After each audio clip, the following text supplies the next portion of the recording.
Alright guys, what's up? It's Jack and welcome back to another video. Now, in this channel, obviously you guys know by now that, we basically support XDefiant around here. However, one thing I've always been prideful of is remaining realistic. Now, I know that sometimes whenever I make speculation videos, they can go a little bit too deep and a little bit too far to the point to where it's like, well, this is a little bit unrealistic. I get that, I understand that, and I acknowledge that, and I call myself out for that.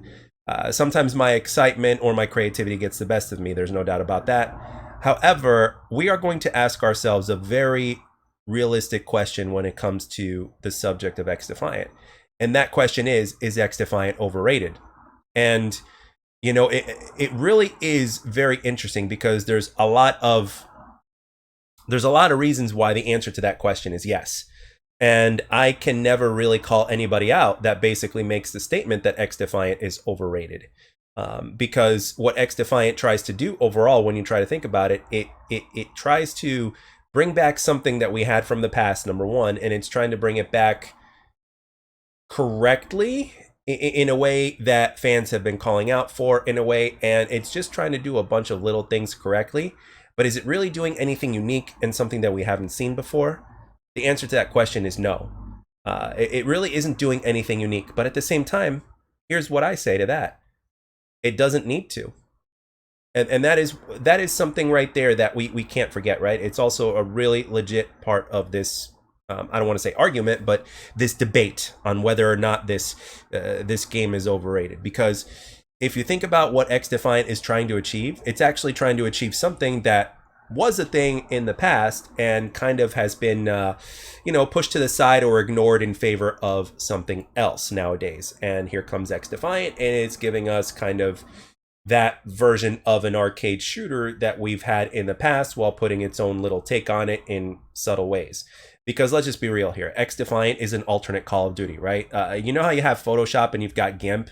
Well, XDefiant is the GIMP, and Photoshop is Call of Duty. Well, or should I say, Call of Duty was Photoshop, but anyway, you guys get the point here. You guys get the analogy, right? So I mean, of course, it's a free-to-play shooter. There's transparency going on with the devs or whatnot. And even when Mark Rubin takes huge breaks, I'm telling you, the totality of transparency so far is still better than a lot of devs. Trust me, especially when it comes to the Call of Duty scene. There's not really that much communication. And when there is, it's very minor, or at times it's just to promote, like, a new season or something like that. Like, hey, new season dropping, blah, blah, blah. That's it. And then they kind of go radio silent.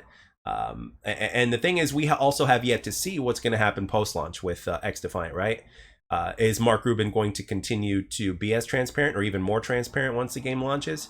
My prediction to that is yes, but at the same time, I am not a wizard or whatever the term you want to call it be. I cannot predict the future. You never know. There's a lot of things that could happen after XDefiant launches.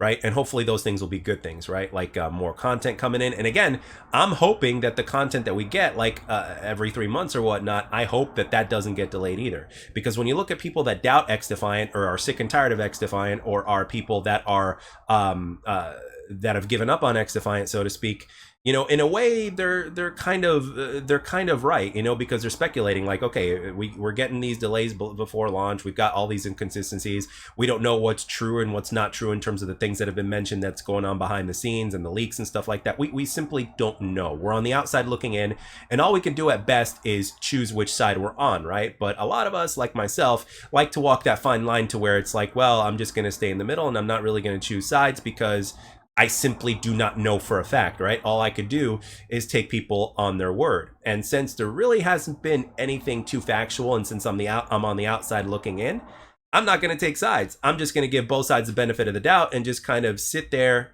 cross my hands, cross my arms, and just kind of wait to see what happens. And after we get the game, then it'll be a lot more, a lot easier to kind of choose a side if had to be, right? Or if I had any opinions on the matter.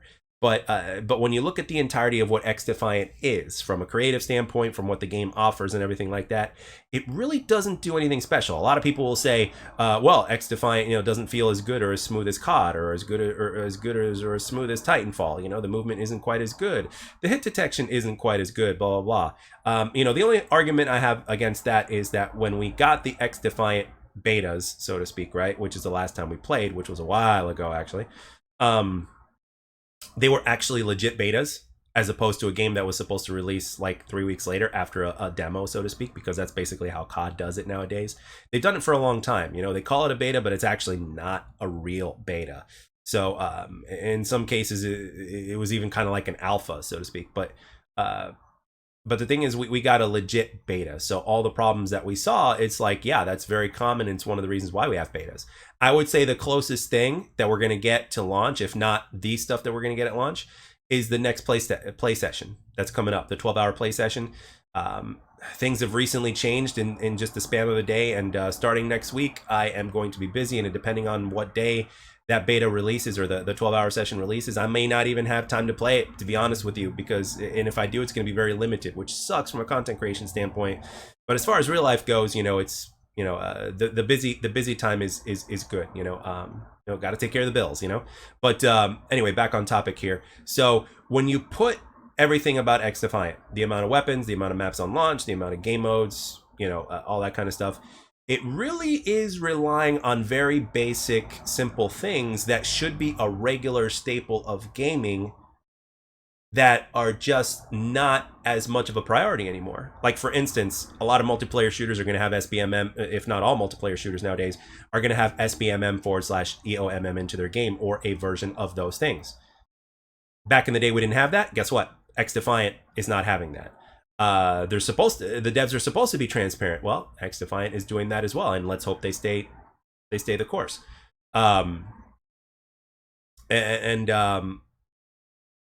And feedback is supposed to be taken seriously. So, and then when you're looking at the content, it is a little bit shallow when you look at, like, for instance, the amount of weapons and the amount of game modes and perhaps even features. The game will probably not have kill cams at launch. There may not even be a combat record at launch, as well as a few other things. Button mapping is coming post-launch as well. Additional game modes that are staples in every first-person shooter are not going to be there, like Team Deathmatch or even Free-for-All. I know the game itself is basically, it's a team-based shooter. I get it. But at the same time, Team Deathmatch is a staple in first-person shooters. And the fact that that game is not releasing with a Team Deathmatch, to me, is kind of absurd, to be honest with you. So yeah, I mean, again, like I said in the beginning of this commentary, we are realistic around here and we support the game around here 100%. However, there is a time where you have to acknowledge some of the other things that other people are mentioning that hold weight. It's one thing to, when somebody says, "Oh, F this game, dead on arrival," all that kind of stuff, it's never coming out, whatever. That's something that you can just ignore, right? Now, as far as the dead on arrival thing, I seriously doubt it, but dead a few months down the road is a little bit more possible. However, I have faith that will not happen. But when people are saying, well, what's really so special about this game? The fact that it's actually, there's nothing really special about it in terms of, like, is it innovating anything? Is it doing anything we haven't seen before? The fact that it's nothing special is kind of something that makes it special, because they're giving us a game that we used to get years ago that we loved, and then they ended up changing it for reasons of money and greed and stuff like that. And this game is coming back with kind of that old school type of mentality when it comes to developing the game, right? So in other words, we're just, we're going to take it because that's what it's doing. That's what the essence of XDefiant is. Now, whether or not it succeeds and whether or not it survives is something that remains to be seen. And at the same time, we have to consider both sides, right? We have to, like I said, I walk the fence, so I'm looking at both sides, right? I'm on the fence and I'm looking to my left, I'm looking to my right, and I see that there are good arguments to be had for both, and both sides hold weight. So I just wanted to kind of make this video and basically address, so to speak, or at least have a healthy discussion about the one side, right, of whether or not XDefiant is overrated. So, and it really just depends on your point of view of the game. For you, it might be special because they're bringing back that style of shooter and that style of concept that we had, like, let's say 6-7 years ago. Um, and for other people out there, that's nothing, because again, we've been there and we've done that. So for them, it's like, oh, what makes this so special in the first place? But again, that's one person's opinion. Opinions vary. That's the interesting thing. For other people, that is what makes a game special, right? The fact that it doesn't have to look good, the best, the fact that it doesn't have to necessarily feel like the best shooter, but feel good enough, or whatever the deal is. They just want a quote unquote clean experience, right? They want an unrigged experience. They want an experience that is going to continue to improve over time, as opposed to an experience that is actually going to eventually get ignored 6 months to a year after the game's release, right? Because XDefiant is supposed to be a game that is continuously getting better and better with time, because that is the plans for the devs. So, and that all remains to be seen. But with that being said, what do you guys think? Are you guys on the fence about this, or do you lean one side or the other? To you, is XDefiant overrated, or to you, is XDefiant special? Or are you just walking the fence? And it's going to be very interesting to see how everything unfolds when this game finally does release, as well as the upcoming play session. But with that being said, I'd really love to hear your comments down in the comment section below, and what your thoughts are on the matter. And with that being said, I hope you enjoyed this video. Thank you very much for taking the time to watch and or listen. And I'll catch you guys on the next one.